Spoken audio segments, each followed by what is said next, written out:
Namaskar. Today I'm going to talk a little bit about parenting. And it's strange coming from me because I've never been a parent, but it seems like I know a little bit about it, dealing with so many of you for so many years now. So here's the thing. Do you ever really tell your child that they've done well? It's a strange thing that I'm talking about here today. Like, should you really actually give your child a pat on the back, kudos? And if you should, then when should you do it? Should you acknowledge the individual work that he has or she has done?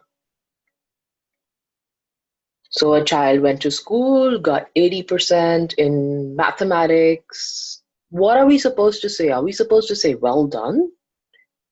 It is amazing that you were able to secure 80%. Here's what happens when somebody comes to me and says, Auntie, I got 80%, or Didi, I got 80%.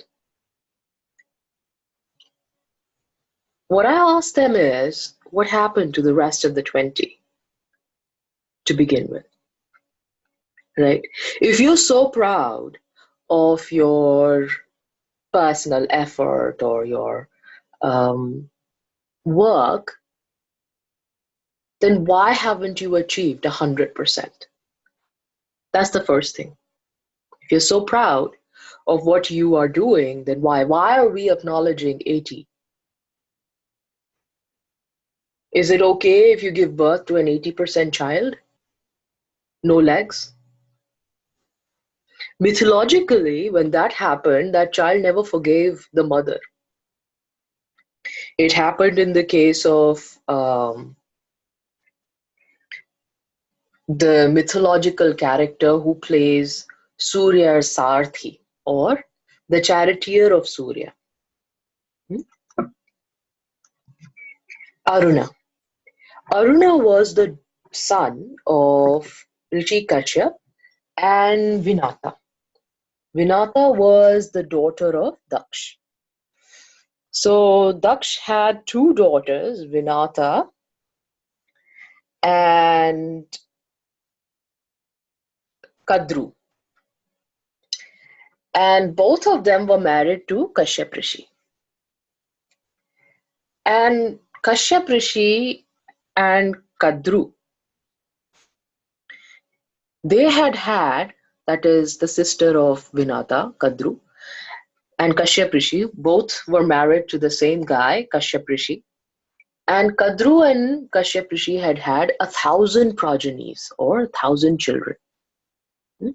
These are also what we know as Sarp or Nag, or all the snake progeny came from Kadru and Kashyap. And after having 1,000 offsprings, obviously Vinata was a little bit jealous, as you get jealous.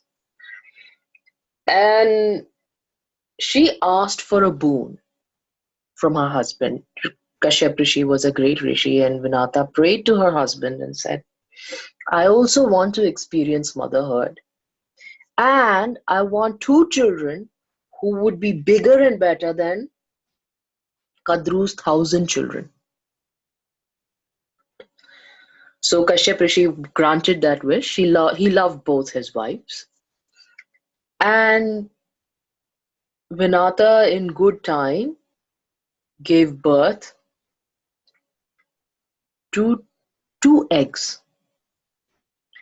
These two eggs, she kept waiting because she doesn't know now. Like, you don't know how do you take care of eggs as humans. So she kept waiting and waiting and waiting and waiting. And after many thousands of years had passed,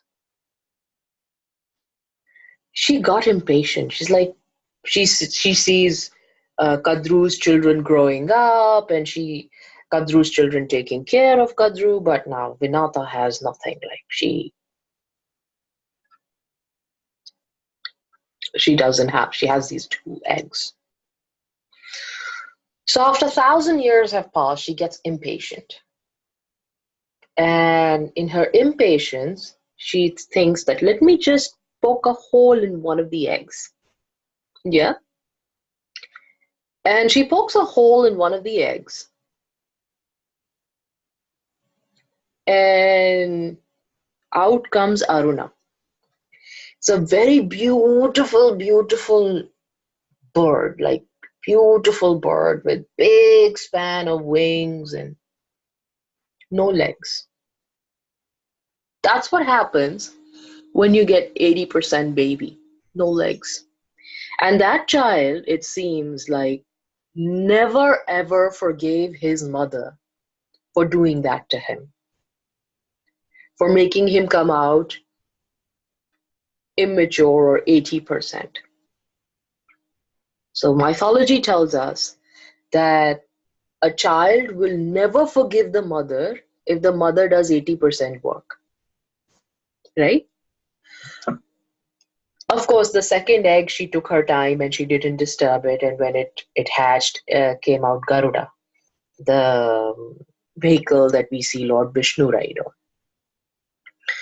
That's another story, but that's not what I was saying. What I was saying is when a child comes in and says, I got 80% or 20% or 30%, whatever, should you give them a pat on their back and say, very good, well done? Should we acknowledge their achievements like that? Maybe. We don't want to say not good enough all the time. If we do that, then we don't give them confidence and we kind of stunt the growth of their ego.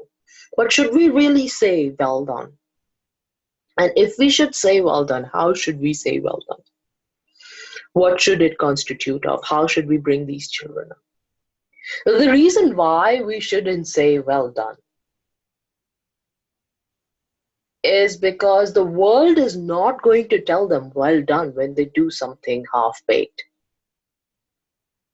Like for a child who's been like, I used to be a very, very poor student, and if I got even 50%, my parents were thankful.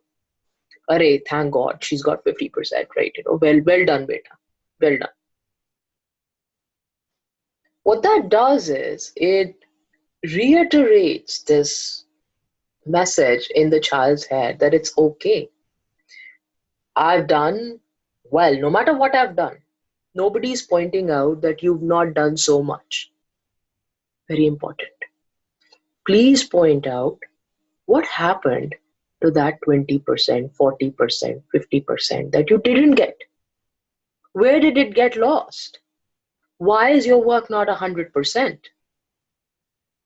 Right? Because you were born 100%, right?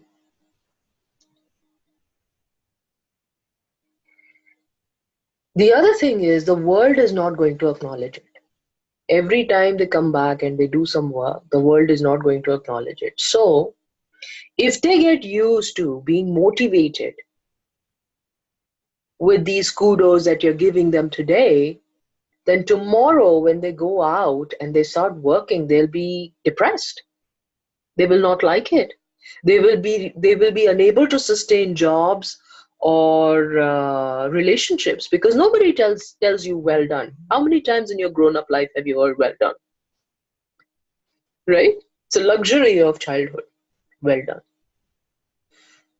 So nobody, when you grow up, nobody tells you well done. So we shouldn't get our children in the habit of hearing this, well done. So how do we do this? How do we bring up children without saying well done? Right? This is the big question that I want to talk about today. When we instill this feeling of ego, let's say we said well done, and our children are very proud that they are achievers or they do very well in their subjects. What happens? Imagine this child, like, let's just run through the trajectory of this. What will happen at the end of this? This child grows up believing they're doing really good, right? Good work. Their parents are very proud of them. They're doing good work. They grow up. I have several cases of these brilliant, brilliant people. You know what happens? They grow up. They continue to perform good work. What does this good work entail? Right? What does it entail? It means that you are proud of the fact that you're leaving your classmates behind, right? So it entails a sense of isolation along with a sense of achievement, right? You are doing better because others cannot do as good as you. And so you have this sense of, I am better than them. And the only way you can succeed is by beating others, right? So what happens when a child like this your brilliant performer, your overachiever baby grows up? What happens when this baby grows up? This baby grows up and goes to work and is continuing to look for that well done. So he's overachieving whatever are his targets. Say he was a salesperson. He gets 150% sales of his targets, whatever, right? Then what happens? Everybody hates him. Everybody in the sales team hates him because he's the guy who's looking for well done, right? So he does very well, he does very well. And then what happens? Everybody hates him. Maybe he grows to a middle management level where he continues to torture people and get them to achieve the targets that he has like set in his head. Then what happens? Does this person become a CEO? Do you think this kind of person becomes a senior manager or a CEO or a person responsible for a lot of people? No, this person doesn't.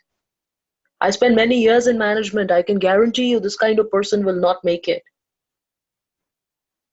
If you are an individual performer, if you are an overachiever, you will do very well in the lower ranks, in the middle ranks. You will fail as a senior manager. Any kind of senior management position will not be given to you because you do not know how to work with people, right?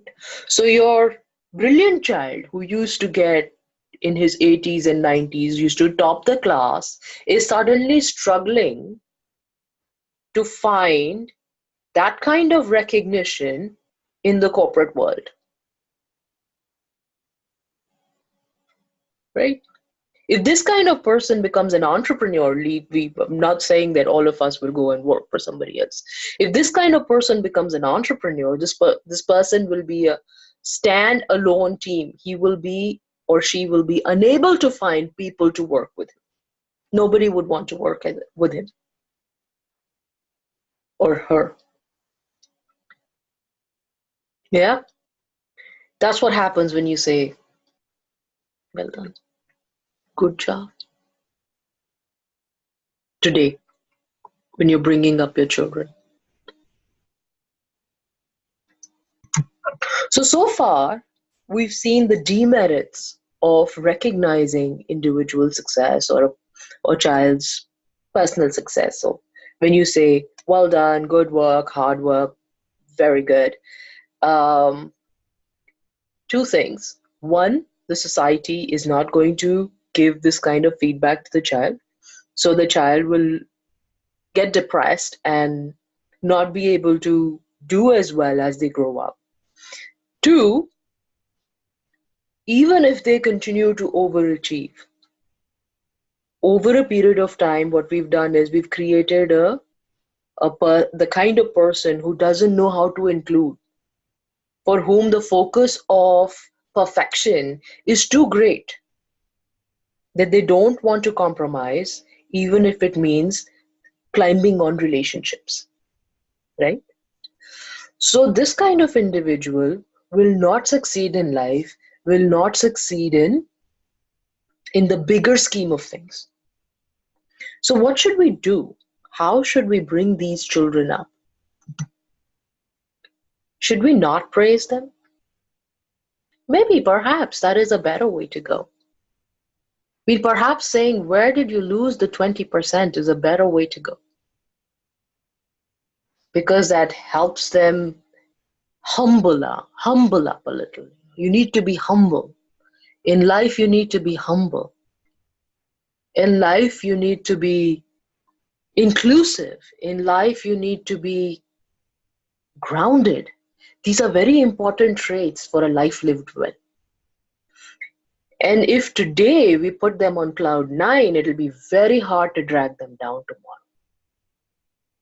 If today we teach them that it is okay to be alone, it is okay to be your own self, it is okay, then tomorrow it'll be very hard for us to help them find relationships and help them coach people. Right? We have to show them the path of servitude. We have to show them the path of humility. We have to show them the path of groundedness. We don't want our child to be the kind of child who is acquisitive. If we do this, this child will become greedy. This child will become acquisitive. Mujhe chahiye. I want. We want to bring our children up to be the kinds of people who give. Right? We don't want acquisitive children. We want children who are able to give. There was a very interesting cartoon that I recently saw, and let me share that with you here. How does this work? Just check it out.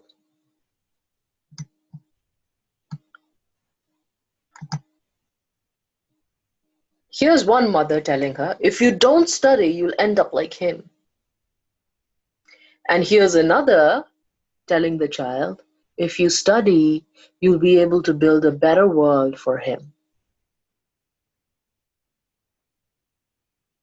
Big difference. That's a big difference, right? Remember what you're telling your children. Everything that they're doing in life, firstly, should be perfect. Yes, that is important. But everything that they're doing in their lives should help somebody. Right? You have to come first in school, not because you will become this great achiever and well done and kudos. You have to come first in school so that you can help other children study, so that you can become somebody who will be able to help create schools or create educational institutions, so that you can find new ways and means to eradicate poverty because nobody else has so far, or illiteracy. We want our children to be motivated by helping others. We don't want our children to be motivated by ego. We want our children to constantly think about others. We don't want our children to constantly revel in their mightiness or goodness. It's a very important lesson that I think as parents we forget. And again, I apologize. I'm saying this when I'm not a parent, but I think we forget this. I see a lot of parents forgetting this. I have a lot of new babies here. I don't want them to be brought up like this. I want them to be brought up as humble beings. I want them to be achievers, yes, but I want them to understand their achievement is for the universe to partake in. It is not for them to revel in their mighty glory. They should become big, they should become the best, they should become absolutely celebrated as givers, as people who want to do something for others. They should be motivated with that. Not by, oh, well done, beta, very good. You are very good. Continue to do this. No, well done, very good. If you continue to do this, you'll be able to help so many people. If we don't add that this sentence is absolutely redundant, it's doing the wrong thing for their psyche. I hope this makes sense, and you guys can write back to me if it doesn't. But I think this is really important as we bring up our children in today's day and age. So, just some bits of thought today. I hope you have a wonderful day. Namaskar.